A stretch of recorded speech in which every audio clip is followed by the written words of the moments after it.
All right, we are live in our fourth week of podcast. Today, I am joined by longtime community member of Pro EDU, portrait photographer, man of the world, Pedro Oliveira. Pedro, Hello, everyone. How's do, everybody? do bang? Tudo bem, tudo certo. Yeah. We were So training Portuguese before we started here. yeah, so Pedro is Brazilian, but he hasn't been Mhm. back in what you said, 19 years, 30 years, No, eight years. Eight 8 years. I years. guess last time I was there was 2015. Yeah, it's been a while. It's about time to get back. Yeah, so you've been an absolute awesome member of the Pro EDU community. I can remember your name for years and years now. So Thank you, thank you for thank you. that. I love your work. I've loved seeing you just like crush it over the last few years. Appreciate So that, like, man. Yeah. give me like the rundown of like you as an artist. Like, who are your clients? What do you shoot? And Uh huh. you do on a week to week First, basis. first of all, sounds like an advertising, but it is not. The history of path is just like intertwined with you guys, because I remember some of the first tutorials I ever had in photography was uh, what RGB, right? Was for RGB before uh, uh, That would have been a better uh, name. It was RGG, but RGB was RGG, yeah. And then you guys changed for, and then I that started changed hanging names. out with, yeah, hanging out with Saf and the queen of photography, the Lady Woodman, and started just doing my thing. But I was born in Brazil, never held a camera until boy 2014. Never thought about taking pictures, and then I moved from Atlanta, Georgia, which is where I first moved into this country, to Portland. And you've been there; it rains a lot all the time. And I was homesick. Do not have friends, and then a friend of mine said, "Oh, why don't you grab a camera?" Which I did, and start shooting everything. And I started doing portraiture. And the first portrait that I ever took was of this homeless guy that was in my square, and that became a project after a while. And the word didn't exist.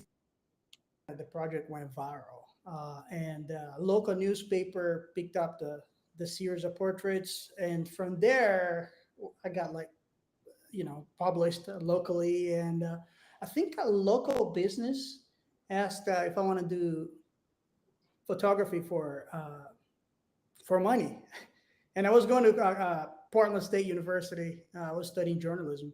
I was like, hold on, so I can actually make money out of it. And then I started doing Groupon at the time, doing like $35 photography. But I loved it. I was kind of was my second undergrad.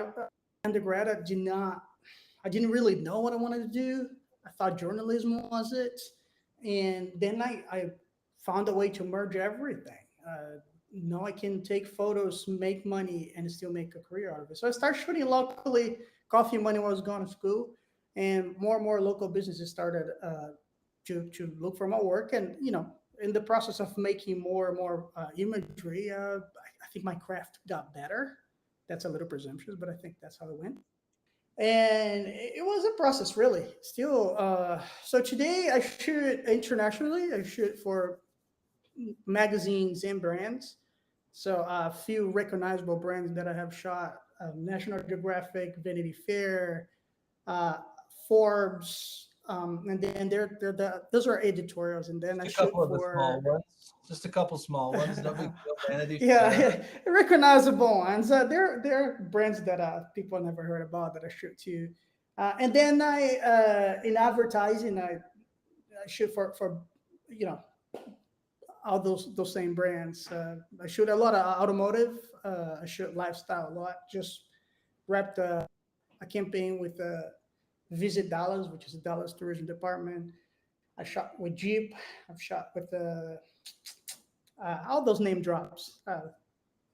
All those guys. So yeah, so I'm basically shooting around the world. I'm being pretty lucky that people like what I do, and I just came back from a 6-month trip from Saudi Arabia. I was technically living there, shooting for their tourism department. And so I'm just grateful that I found something that I'm fairly decent at, and that people think I'm good enough to pay my bills.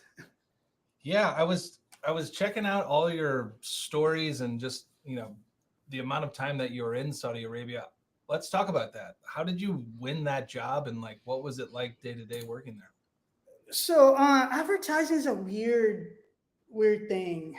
Uh, I joke that most of people are unemployed, I don't know, 6, 7 times in their lifetime. And if you work as a freelance in advertising, it's every month you're unemployed again. So it's part of our job, pretty much cold call people. So routine is waking up, go jogging, come back, take a shower, have some breakfast, sit in front of the computer, and I write emails and contact people and hey, let's get some coffee. And that was kind of the same process for Saudi Arabia. Uh, I was quite bold of me, really. I contacted they call the tourism authority. It's not department there. Everything is very in Saudi Arabia. And I say, hey, I'm and this is what I do. I've shot for such and such and such, and I would love to work with you guys. Contacted once, twice, 3 times, 5 times, never heard back. And I'm like, okay, that one's lost. And about the executive creative director for the tourism department contacted me and said, well, we have a campaign.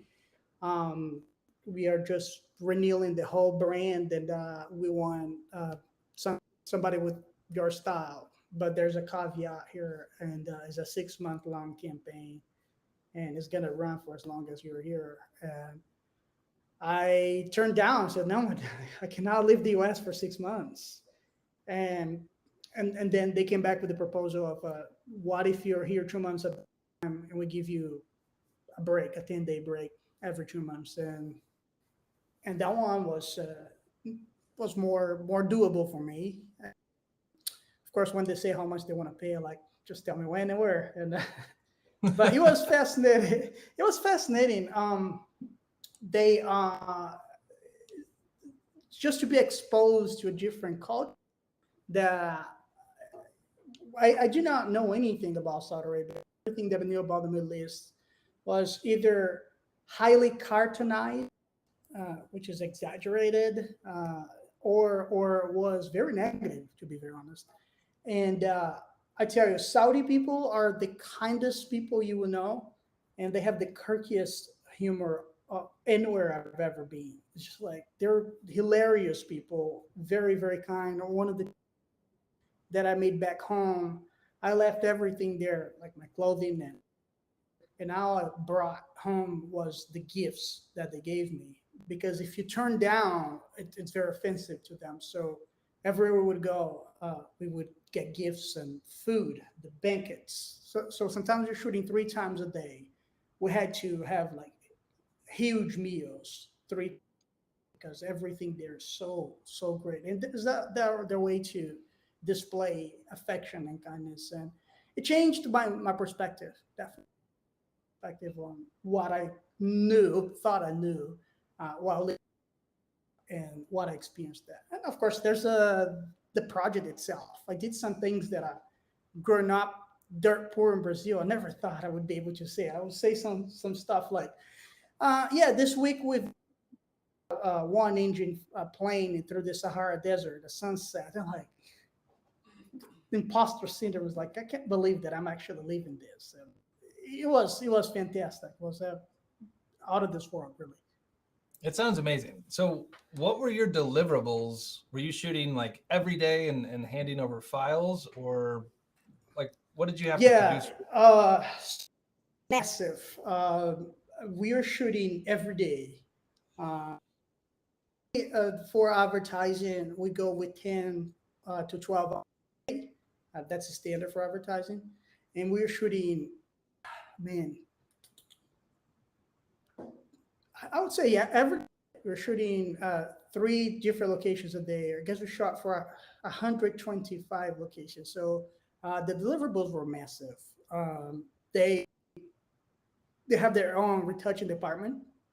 That's what I was telling you before we turned on the camera. Depending on what I'm doing in advertising, I become the director instead of just the photographer because I delegate stuff. So there's a whole crew. I had to go to Egypt to train their retoucher on my style, and I think they're true retouchers, graphic designers, and I might be wrong, but I think that we had like 150 deliverables, which is massive for the United do this much of library. Yeah. And as far as raw files go, God knows. I think I have 8 terabytes of information in my hard drive just from. Did they require you to like basically hand over all the raw files or just the deliverables? Yeah, because their retouching team would take care of it. So what I normally do is just deliver everything. Just steal my copywritings, obviously, but they have the right to. I think we had a 5-year deal for the copywriting and reproduction, but they have to have everything because they would make. There's the director's cut as well, but their selection they made, and as a matter of fact, we just got selected. A lot of name dropping here by Lerzer magazine as one of the 200 best ads of 2023. Because it was, it was fascinating but difficult. Sometimes we were the equivalent of shooting in New York in the morning, shooting in Dallas in the afternoon, and shooting sunset time in LA. Same day, so 2-3 planes every day, and the body feels it's a big tone. But hey, I could be back in Brazil just carrying bananas. I'm good. That works for me. Well, that's awesome. Well, congratulations! Like that's such a huge accomplishment. I know for so many photographers, they might start with portraiture, they might start with weddings, they might start shooting like their family stuff, and like they want to get to the point where they're being hired to shoot these campaigns because for many it's the ultimate, right? So yeah the fact that you got hired by another country to come over for that long and for them to put trust in a foreigner and not someone local it's huge. So I don't take for granted really. I think most of the creatives who get to the point that they're making real money out of their art have this huge imposter syndrome going on. I talk, sounds a little presumptuous, but I joke that advertising is kind of the NFL of creatives because there's only a few of us doing it. So everybody. So we are always talking, talking shop and that stuff, and there's not a single creative I know that doesn't think their work is rubbish, and one day they will figure it out that we are not worth. Isn't it great? Worth it. Just a bunch of self-deprecating artists. Oh yeah, it feels comforting. Like I suck. And like and when you hear somebody like Kate Woodman, Kate is my buddy, so I think about her all the time. I'm thinking like, my work is not that good, and I'm like, no, this is a mirage. Her work is amazing, and everybody talk to you, but trying to philosophize much. I feel that it's one of the super being a creative. This toxic behavior is what makes you want to be better, because I genuinely believe once you get to the point where you think, "Oh, I'm so great," that's it. That's the death of your creative juice, because you get comfortable and like I said, I don't take for granted. I know that what I'm doing, there are like dozens, if not hundreds, of people trying to get there. If you just get accommodated, they're young people just trying to get where you are. So I feel like this sense of being uncomfortable with the position makes you constantly try to learn more and try to experiment. And it's bad for your mental health, but it's good for your craft. Yeah. So back to the job, when they proposed, like, when they proposed that they'd have their own retouchers do it, were you on board with that? Did you like that, or was it something that they just like demanded? Generally, um, we act and so when there's this big project like this, we act as negotiator and business owner and creative lead. And what I generally try to do is here's the recipe for the carrot cake. If you don't put carrots, you put beets. That's going to be something different. Um, so whenever somebody says, "Oh, I want my own retoucher," um, approach is that's fine. You don't have to pay me or my retouchers to do anything, but that might alter the final result because I'm used to work. Either I do my own retouching or I use high-end retouchers like Seth or there are a bunch of amazing Brazilian, well, including Hugo that just got with you guys. And we are used to each other's workflow. So it poses a challenge to get somebody who you never worked with. For instance, this retoucher from Egypt, sweetheart, the kid was amazing. But his style for the region he worked highly saturated. My style for that particular, what I had in mind was kind of more like National Geographic sort of thing, like Joey L sort of. And we, in the first month, we struggled to kind of fine tune my vision with what he was used to. And we used to joke all the time, Amir, the saturation, that's too saturated. That's not what we're going for. So it poses challenge, but ultimately, it's part of the job lead for a project like this to educate the retoucher on what you need. And that's why, it's a teamwork. Has the skills is your job, my job as a creative lead to fine tune and say, hey, this is my vision, how I want, without being rude, obviously, but it's part of what we do. Just make sure that deliverables are in accordance to what the client wants ultimately. With sometimes it happens to me too. My vision is not the client's vision, so who has the dibs on the whole thing is who's paying the bills, which is always the client. So Yeah. I got in situations which I don't I wouldn't do this retouching myself the way it is. But if you're happy, that's ultimately what we need, the client to be happy. So we keep getting hired over. So with a job that big, how are you managing like the back and forth of every single edit, every single review with the client? There's probably a bunch of people involved. So how did you manage that? Um, it, there are certain ways for each job is unique. What I normally do, so what we normally do, it's highly contractual. Everything that we do. So if you get agencies like Saatchi, they go down to the T to the point of like, I want the files delivered in 2000 by 2000, uh, RGB as RGB, blah blah blah blah blah. So that is idiot proof. You all you gotta do is do whatever they want. When the client is not as well versed or work with the client, um, we normally put on the contract you have 2 rounds of retouching, so or correction. So we send what we think the client wants, and then the client goes photo per photo and say, "Oh, I want this.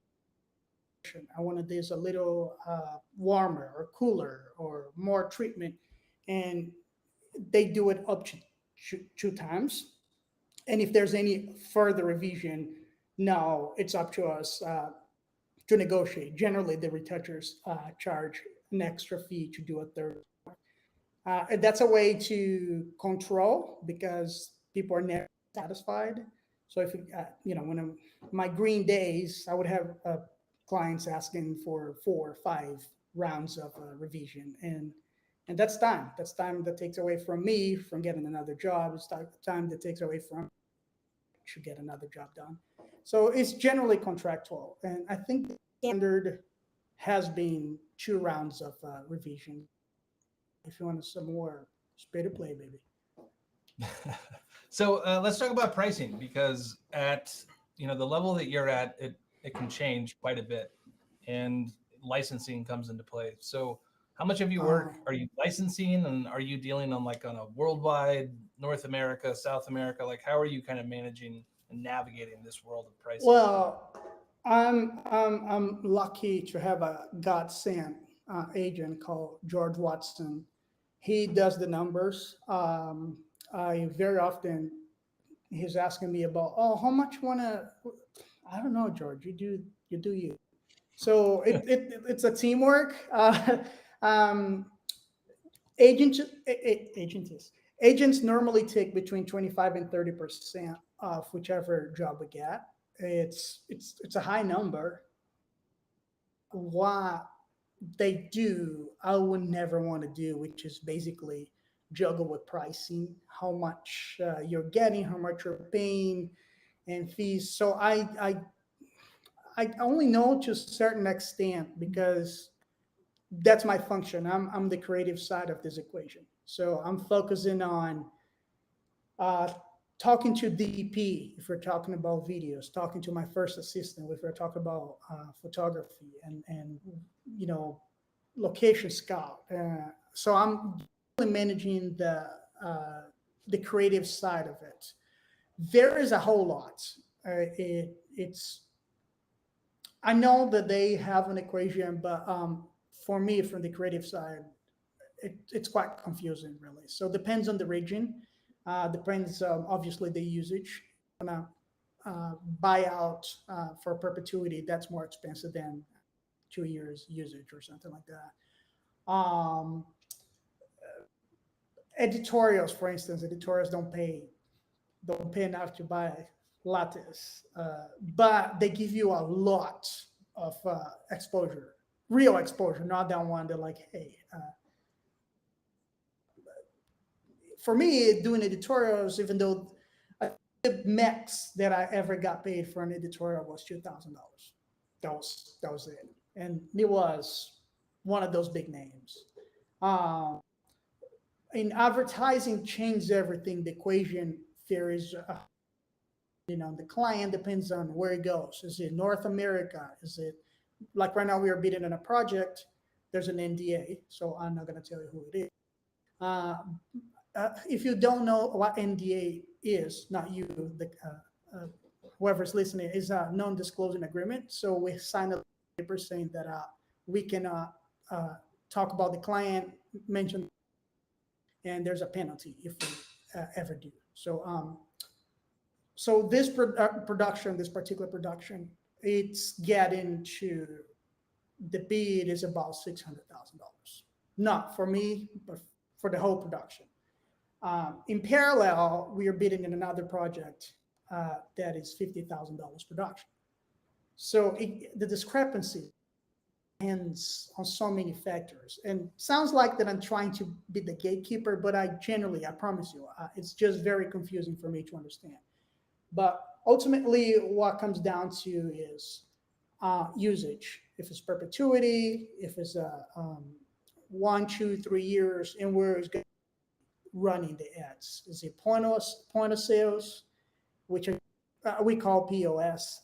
I always give about it. Not mature enough. So hey, what is it? POS. Point of sales is Um, outdoor. Yeah, it's it doesn't live in the web. It's print, yeah. and of course, it's going to be global. It's going to be national. It's going to be international.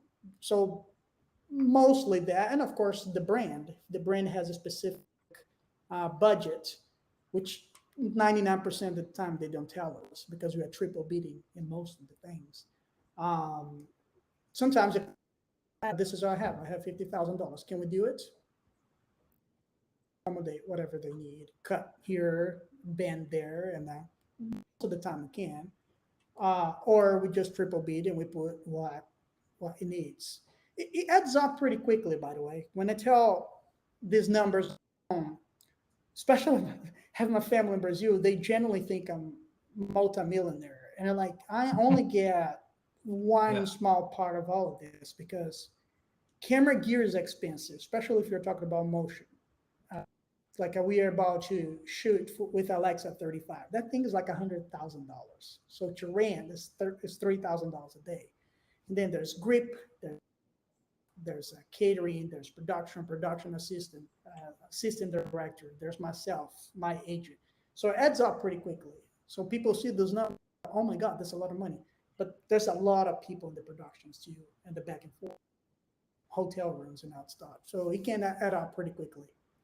That was a Yeah. long non-answer, I feel. No, I love that answer. And I accept it. I accept it. So cool. So the production side of what you do, I mean, especially at like the $500,000 mark, is huge. So when did you get a producer? Do you have a producer? Are you doing it? Like, who's on your production side? So it's a cool thing. I don't know if you ever a thing called Captain Planet, was a cartoon back in the day, Yeah. and Yeah. they would summon Captain Planets, and I joke that that's kind of how the production works. I have my right hand man throughout the country, and but not always I can work with the people I love working with. If you Is go the to still LA, is the Silver Surfer on your team? Wasn't he part of what is it? Captain? The Silver Who Surfer, is wasn't it? he part of? Oh, Wasn't I that part wish. I wish. of What is it? the Silver Surfer? I might be remembering it incorrectly, but I'm pretty sure Captain Planet. Like a half-ass cheesy cartoon that I used to watch as a kid, and this kids had like rings, and one had like Earth and hearts, Yeah, and I'm pretty sure. uh, I'm gonna look it up. yeah, go for it. And they would use their rings to summon Captain Planet that would save the day all the time. So I have my entourage throughout the country. Uh, Joe Elgar is one of the best first assistants in this country. He's always booked up. Johnny Jeff is my Digitech. If I can't fly Johnny, I think I flew him from Arizona for the Universal campaign that we just shot. So we have this bunch of people who are not related. Nobody's anybody's employee, but whenever the production takes place, we're like, hey, are you available at that period? Are you available those days? And we assemble. So your question depends on where I am. In Arizona, I'm name dropping. So if you guys are hiring, hire these guys. They're amazing. Like Mara Margalian in Arizona, she's amazing executive producer. In LA, Connie Coe, love Connie. So it depends on where you are. You have like go to, but when it comes to how can I say without sounding wrong, it's not lower level. For instance, the second assistant on set is something less skilled. It requires a less specialized skill, so you don't have to have like a trusty person. So this one's just on my Instagram's like, hey, is anybody available in this city when I'm shooting there? But like the key roles, DPs, Digitech. If you don't know what Digitech is, guys, Digitech is the guy that manages the data on set and the cameras and the laptops. It makes it run smoothly so you don't have any problem with it while you're shooting an 8-hour, 10-hour day. So I have my key people, depends on where I am, and the other functions we basically, word of mouth, or I put on my Instagram, and we kind of assemble the whole crew within. There's a lot of back and forth via email and phone and so on. Yeah, that's awesome. So how are people finding you now? I mean, I know you're in Lurzers, but who is putting your work out there? Is your agent like doing the old school thing and like repping your book? Is he sending out, ads, marketing? Yeah, it's funny you asked that. That's a good question. My agent just started doing the old style thing, like the real book, and like, hey, can we come to your agency? And then we buy some. Everybody loves wine, and buys like crap load of cheese and wine, and they have a happy hour and stuff. Uh, but the thing is if you are interested in advertising, that's heartbreaking, to be honest, because to start in advertising is very painful. it's a lot of money that you spend just to get your foot at the door. Uh, Not gonna lie, I would be able to do it if I do not have a partner who would help me in the first 2 years of my life. There's a lot. First of all, you gotta get used to rejection, which is not human behavior. Uh, I talk to other directors. I think like the sweet spot is for every 8 beats that we get one job. For most, Good. um, yeah, for motion, I know this girl. She's from Argentina, Argo Bruera. If you don't know the girl, you guys should know her. She is one of the most amazing directors. And she said, "Well, yeah, for motion direction, every 20 bids that we have, I get one job." So it's a high level of rejection. That's one thing that if you're thinking about getting advertising, you got to embrace that. Your work's not for everybody, and people will all the time, and they will ghost you all the time. We had jobs that are like, "Yeah, you guys were awarded. Let's prepare," and then everybody's happy, and everybody, "Oh, great, we got this job," and then silence. And we joke there's a death silence, and and a week later, "Hey, I'm still doing this," and 2 weeks later, they're like, "Yeah, the client just killed the job," and there's everybody on lock and this and that. So, to your question, I drift away quite easily. I think I'm a little bit hyperactive, so I lose focus. Marketing. So I do email people all the time. I feel like LinkedIn is a great tool. You still got to do your homework because you don't find their email. So you gotta there are lists that you can build like agency access. They're not very reliable. That's not how strategy is just like person to person. I like to talk to somebody and write an email. Some people, lots of people do e-blasts. I don't believe. I hate receiving e-blasts from people. So I'm not gonna do to somebody what I hate people doing to me. Um, and so it's a snowball really. So in the beginning, I would say just contact your local small business because here's the thing: you can be doing the best marketing ever. If your craft is not on point, nobody's going to hire you. If you don't have a portfolio, there's often I get people message me like, "How do I break into it?" Like, "May I see your website?" Yeah. So, how do you think people are going to find you? Crystal ball? They're not going to knock on your door. Is the commission of hiring a new photographer? That doesn't exist. So having a website is just it's the beginning of solid craft. Like I said, just go on Behance. If you think that I'm lying, just go on Behance and look at the level of the work that you get there. So it's right here.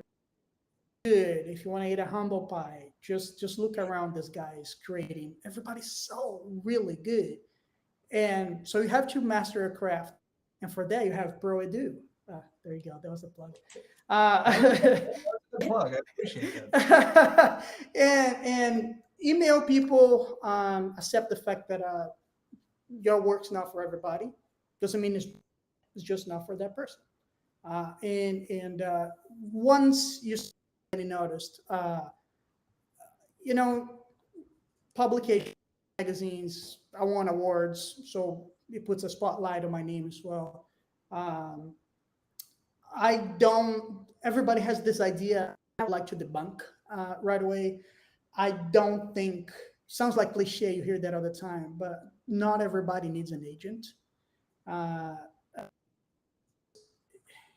I'm sorry to destroy your little world, but everybody does this for money, and an agent is not going to hire anybody that's not already making money or have their own clients uh, for money. So and I'm speaking.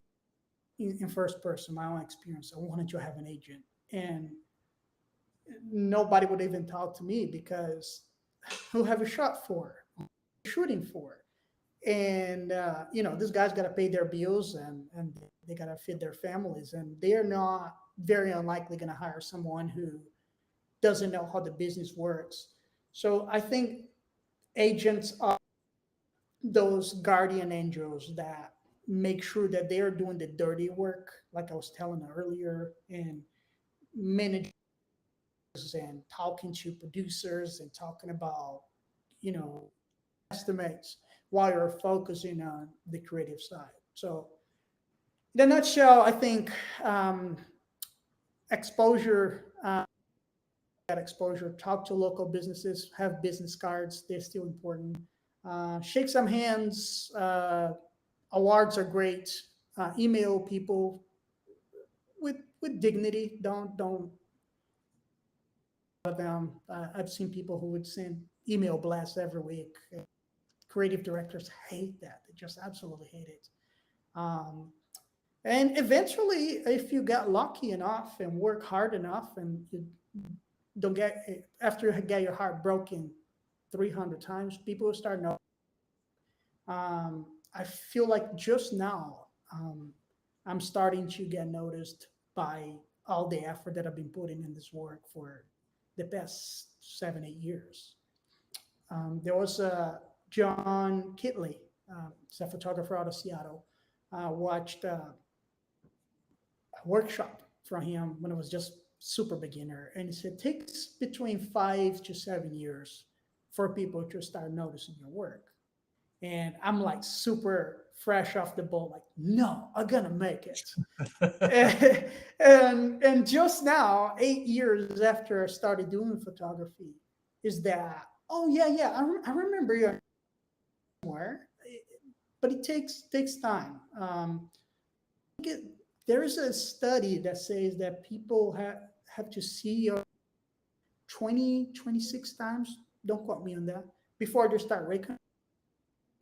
When is a saturated market like photography, it might take even more. So it's not you, it's them. It's just takes time for people to, and of course, timing is so important. I've got projects that are like, I contacted him, like this visit Dallas. I contacted them, and they say, "Oh my goodness, I'm so glad you contacted us. We really need somebody to shoot our next campaign." It was as simple as that. And I'm like, "Are you serious?" And they're like, "Yeah, let's triple beat, but we love your work." And I was awarded. But sometimes you contact someone and they don't need anybody now. They don't need anything. Or so it has a lot to do with luck, hard work, and just keep grinding, because it's almost like a religion, really. You got to believe that what you're doing is working, even though it doesn't seem like it's moving, but it is. Gotta Just have keep doing faith. it. Gotta have Yeah, faith. it's definitely like that. Just like you got to believe that it is working, because in the naked eye, you're not gonna see. There's no fruit. It's not right away, so it takes Yeah. time. Yeah. All right. Let's get into I your talk a Instagram. lot. No, it's good. I like it. I like the way Let's you get in talk. my Instagram. Oh, I feel naked now. Yeah. I mean, you don't, hey, this is a pants optional type of podcast. So, all right. Let's go for it. All right. Can And you how do see? you know that I'm wearing pants, by the way? I know that you're not. So, neither am I. Pants optional. All right. So, Yeah. I've been starting Use with your everyone's imagination. what? Okay. Cool. Here we go. We got a reel. Yeah, it's Here, a look at little real there. A little ego feeding reel. It was like my trips through Mexico, uh, Europe. oh, the slow motion hug. I love it. Mm-mm-mm. Yeah, look at that. Yeah, these were part of several campaigns. I shot this super cool campaign for a tequila a brand, and um, I don't drink, but I had a lot of fun because they're allowed at work, and 4:30 in the morning, everybody was like super They're allowed to drink at work. excited. They And are. at 4:30 in the They morning, really they're all are. every First day. thing, like, I don't know if it was every day, but they're definitely having shots with me there. So yeah, Yep. I so mean, they call the himadores. Funny people are so funny. They would tell these jokes in Spanish, and despite of fallacy, I don't understand much Spanish. And they would like tell him the joke, tell him the joke, and the translator would just tell the joke, and I would kind of laugh because it would get lost in translation, and they would just cry laughing at each other. Just like it was a great experience. yeah. All right. So self-portrait, portrait number two. You, Portrait. So I have this thing. It started when I moved here. You might not want to know that. I drove from California from Oregon because I was commuting between Orange County and Portland. So I drove from Portland to Dallas, and I had a photo session with this duck, and for a client, and I was like, I might use it for another session. And I started taking photos with this duck throughout different places that I would stop, and I kind of enjoyed the whole goofiness of it. So yeah. as of now, this duck has seen three continents and I think like four, no, I'll say more like a half a dozen countries. And I What's the duck's take name? little. It was stupid. A bunch of kids and I say, hey, I have this thing that I'm thinking on doing. I do want to give the duck a name, and they all like, oh, let's call him Ducky. And I was kind of too embarrassed to say that was the least creative name anybody could give to a duck. And I'm like, okay, it's gonna be Ducky. So I've got that's a, it. yeah, no, I like ducks. I have a tattoo of a duck. I'm No down shit, with is it. that right? Yeah, right there. Yeah, yeah. His name's Donald Duck, though. Oh, the Donald. That's pretty cool. Yeah, yeah, yeah. So All this right. is a spec for Jeep. Oh, nice. Yeah. What's the name? Breach.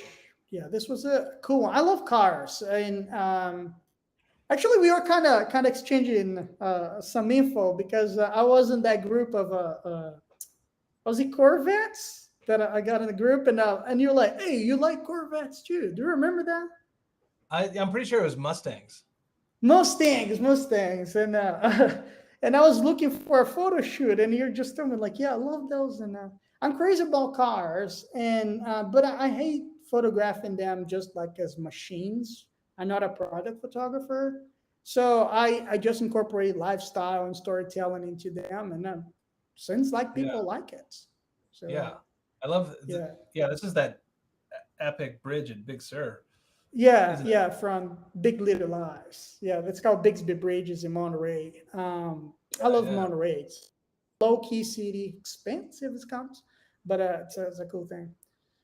This was at the Great State Fair, Texas. I photographed yeah. it for Ooh, the first time. This was not for any client, uh, but interestingly,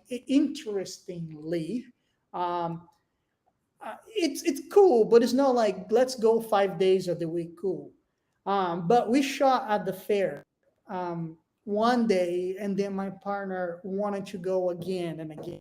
So I ended up going like 4 days of fair this year. So the first when I shot this, I had just wrapped a campaign with the City of Dallas, and the last day was actually there too. So they might even use some of these images. They're mine. They're not for, but it's yeah, kind of funny. yeah, yeah. The reason you fly. What's this? This is a local business. I try to stay active when I'm not shooting to experiment. This is a aircraft engineering company. I'm fascinated with grungy environments. I'm fascinated with gears, and so they let me just sneak in and photograph. So this is the crew. They basically fix this piece called crankshafts, which are need to operate. And so this is a personal project. I just love Nice. the look, how grunge it is, industrial sort of thing. Yeah, yeah, yeah. It's got a very specific color grade to it. So, how do you come up with your color work? Oh man, that's a good question. I feel like it's a journey, really. I always thought that my work was great when I was beginning. I always thought, oh, look at me, how great I am. And when I look back, it's so embarrassing to realize how raw and gross that was. So, you fine tune and start learning more and changing things. And um, somebody said that there is a study, don't quote me on that, that where you were born and where you live influences your color palette. For instance, Russian artists tend to use lots of whites and lots of reds. And it has to do with the cold climate there, like the weather is generally cold and this and that. And similarly, Latino in heritage tends to be more like and warmer colors. And I didn't believe until somebody said, "Well, your color palette is pretty warm. It's basically browns and blues all over." And I'm like, "No, it is not." So then I start looking back and like, "Oh shoot, it is." So I think it's very subconscious. When I'm doing my own retouching, I'm basically there's that point, and I don't know how to tell you. There's that point that like, yeah, and let it sit for overnight. Generally, feel it the next day. I just publish, but there's no. I don't think I have a recipe for that. Like Yeah. what's good, but it's not. Yeah, I just feel it. It sounds pretty poetic, but it's how it is. Like I feel this is good enough. Yeah. I'm down with that. All right. Yeah, What's going it's on just here? like I said that. Yeah, this was my Christmas card. Are you going for like the most embarrassing ones, aren't you? Well, yeah. I mean, it's if it's on your Yeah. Instagram, I'm gonna hit it up. If Fair it's enough. on the, Fair enough. That's domain. That's fair game. Yeah. This yeah, this was my Christmas card. I was just experimenting. I'm from not I'm so not a couple proud, but I'm years, not embarrassed of it either. so a couple years ago, yeah. Yeah. Yeah. I guess so. So you're not 2021. you're not posting too often on Instagram, are you? I am not. I'm honestly kind of. It's Are discouraging you over it? because You're over it, aren't you? no, it's not over. So there's this guy. I think his name is Robert Reich, and he was talking about the desperation of being an overnight radio host. That he was doing this show for 1 hour, 3 o'clock in the morning, and he always had the sensation that speaking to nobody. And I think that's what Instagram's doing to us. We put a lot of heart, sweat, and blood into creating, and then Instagram doesn't deliver anymore. I went from having 2,000 impressions to having 60, 70. So Yeah. creating work with everything you have in your heart, and the tool that you're trying to propagate is not sharing with the people who wants to see it. I get discouraged really. I Yeah. wish I'm start to being a little nostalgic, but I wish we would have maintained what we had before, which it doesn't have to have a huge audience, but at least the people who decided to uh, follow your work got. Most of my friends like, hey, are you seeing my stuff? Like, nope, it's just ads. So it kind of lost the fun a little bit. Yeah. No, I totally agree with you. Like Instagram back in the day, it was great. Now, Yeah, not so. yeah, It's just like you yeah. have to put up reels and like remix someone's dumb audio to get views. And Yeah, maybe it's that the age creeping in and I'm getting grumpier about things, but that's how you know you're getting no, mature. I You're getting know. a little Yeah, grumpy. I got mold. yeah. I don't want to. I want to be a kind of dancing monkey. That every week there's a new thing that we have to do, any new trick because the algorithm has changed, and I think it resonates with lots of creatives. Like, no, I do motion as well, so I'm less of a solid source for. But I know people who only do stills, and all of a Yeah. sudden they have to adapt to doing reels and do funny things because Instagram say, "Come on, monkey, dance for me," and I don't for that. It's just like Yeah. either you're a photo app or you're not. So Yep. anyway, sorry for being grumpy about it.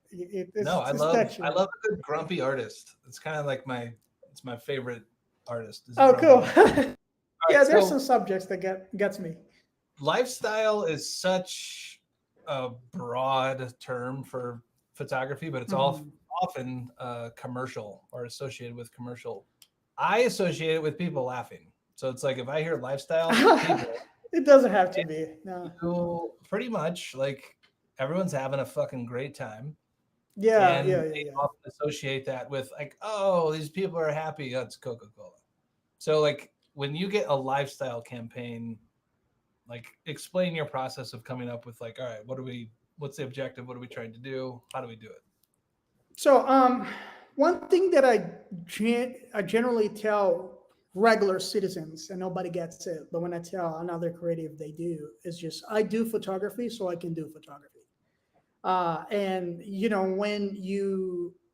when you create for somebody else, you basically doing the job of a ghostwriter. You are skills to create a Frankenstein for somebody else. So you have to follow guidelines and rules. And generally, uh, unless you're shooting PSA, um, PSA's public service announcements, or you're shooting pharmaceuticals in which you one touch and the emotion. Brands want to associate themselves with, guess what, being fun and being super happy and super friendly. So I would say that 90% of the time, uh, they want to be joyful and bright. But it is not always like this. When I shot for Arizona Public Service, it was during COVID. And throughout the whole process, we were like, this down. Nobody is happy now. We should not shooting super happy. But I would say that a big chunk it is pretty much that it's conveying, hey, look how happy you are shooting a day at the beach with the Jeep Cherokee, or look how happy you are with whichever brand you're doing. From my creative standpoint, I hate posing people. I think I mean, it has its place, but it not in my book really. So I love working with and do some sort of acting. And I am the dad on set. I tell the dad jokes, and I have this little embarrassing, horrible dancing that I do, and I tell cringy jokes so people are so embarrassed that they actually get reactions. And And coming from the editorials and photojournalism, it works a lot because I should continue. So for the whole, it could be animated. It could be an animated GIF or GIF. How's it called? GIF or GIF? It's Um, both. yeah, let's go with that. And so I'm trying to capture the action that is already there. And for me, even if it's just like the client wants a frame, I still have notepad to write the story behind what is going on because I cannot just like, okay, you laugh now. What are you laughing at? Nobody laughs for no reason. If they do, is there's so I write a little script. This is a family having Thanksgiving, and you guys are happy. We see each other. So even if the campaign does story, I still write it because it's easier for me to guide myself on what I want to achieve. Yeah. So, So what was this for? what this What are very you, one? what are you selling here? Oh, this is for Arizona Public Service. Okay. Yeah. So Oh, they that's literally what I told them. It's just like, huh? so like how did they use that photo? Come to Arizona, bring No, Thanksgiving this here? was for their electricity company. So they wanted to produce a campaign that would tell people from Arizona that are all together on that. That was during COVID. most sci-fi thing I've done in my life. Uh, we had to have two backups um, in case you got sick. Somebody else would take over. In my case, I think the lovely Inti Sinclair. I was like, hey, if I get sick, please take it over. We were in a bubble for a week. So even after we were out, we had to go straight to the hotel, could not see anybody. And we got our nose poked. Oh, God. God knows how many times because we had to test before, after, the morning after, and again and again and again and again. So it was kind of bizarre situation. We were like in Yeah. this kind of lunar tent that we could not go anywhere. And like I said, the productions, there's a lot of money. It's understandable. If anybody got sick and else, there goes $200,000, and nobody wants that. So it was really weird, but it was a good. The outcome was pretty great. They for kind of tell the people of Arizona that they would have help and support even during those weird times, and I think that's what it was. Is this one of your dad jokes? Is that how funny they are? Right there.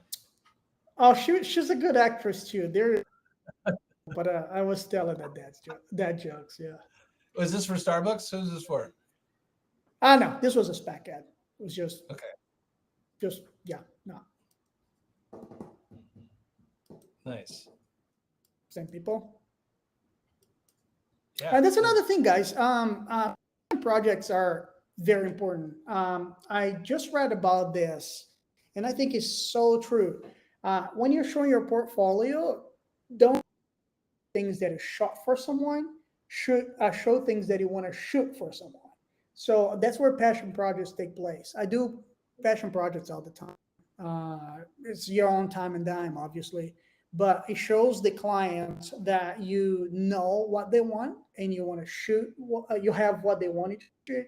So it's super, super important. Before I got to shoot for Jeep, I had done like two passion projects with them, and it's super important because somehow creative directors and art buyers, they're like a creative people on the field, and at the same time, if something that they want to see, they're like, yeah, no, I cannot visualize. I'm like, but I can. Yeah. I know it's the same lighting. This is my process. This is what I have. Do you have anything with a Pepsi? No, but I have with Coca-Cola. Yeah, but I don't have with Pepsi though. So it is that silly. It's that silly.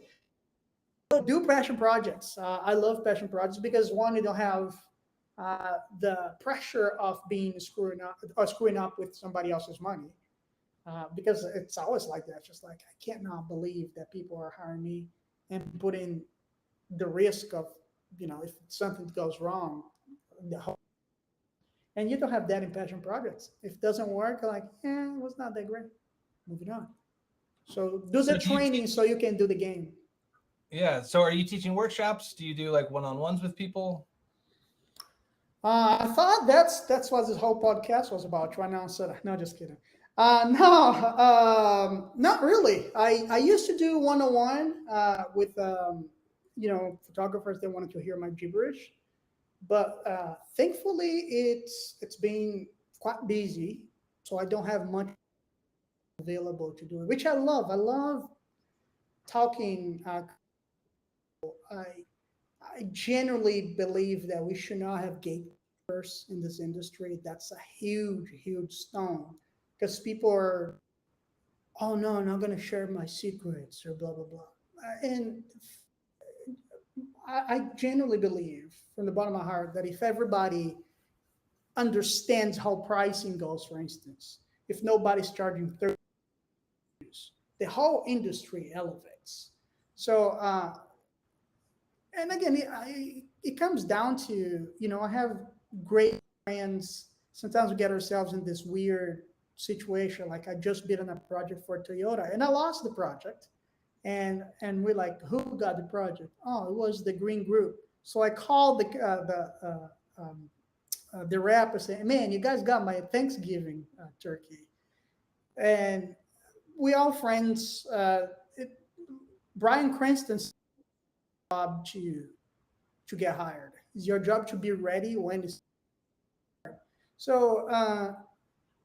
If I share information, everybody gets elevated to the point of which, like, okay, I know how to beat properly. I know how to do a treatment, which is a whole other story. I know how to create for those brands, and everybody, has the knowledge. Um, the industry gets elevated, and everybody wins. So I love talking shop. I love people hit me up all the time, and I don't have any secrets. I didn't create anything. I just learned from others. So I I'm always willing to, but I don't have much time anymore these days, um, and it kind of makes me sad. So I don't go to Well, conventions anymore we as I should used make to. time and do a tutorial. I think we should do it. Hey, We you could guys heard it. whole commercial Gu- process. Guys heard. Let's do it. No joke. I mean, we've been talking about it for a while, and I felt like super flaky because they're like, "Hey, we should do a tutorial," and then I disappeared, and that was when I went to Saudi Arabia. But I would love to. Yeah, or even I don't know, man, a Q&A, something like that. Just love talking to people. So that's a good. It's a payback to I like I said, I did not learn everything by myself. I have mentors in this industry, and to this day, whenever I don't know something, or just like, this year has been crappy. I'm not getting anything. I call them like, can I just tell you how bad my day has been? So I would love to kind of give back to, if I can help one or two people to get in this industry, that would be great. I love that. Well, thank you for making the time for this talk. Sure. Look forward to seeing more about what you do, and appreciate it. Sure. I appreciate you guys. I'm so happy that it finally, I hope it's useful, and I apologize. I talk a whole hell lot. Hey, I don't need that was the point caffeine, of but I this. drink a That lot. was the point of this whole meeting. It's weird when people don't talk. There you go. There you go. So accomplished. Super. Thank you, guys. Pleasure to be here. Awesome. Well, thank you again. And if you are watching, you can go or give us the name of your favorite tutorial from us that maybe, I don't know, transform you the most, if there was one. What should people go watch? Go watch Seth stuff. Seth is one of the most amazing retouchers you ever find anywhere. And again, Kate Woodman. I wish I had the mojo that Kate Woodman has. So anything from Seth, anything from Kate, I'm there. Yeah. Yeah, two of my favorites as well. Well, thank Yeah. you so much for your time. Two amazing people too. Yeah, absolutely. Seth is a terrible cuddler, but other than that, they're both great. I cannot. That's enough for this.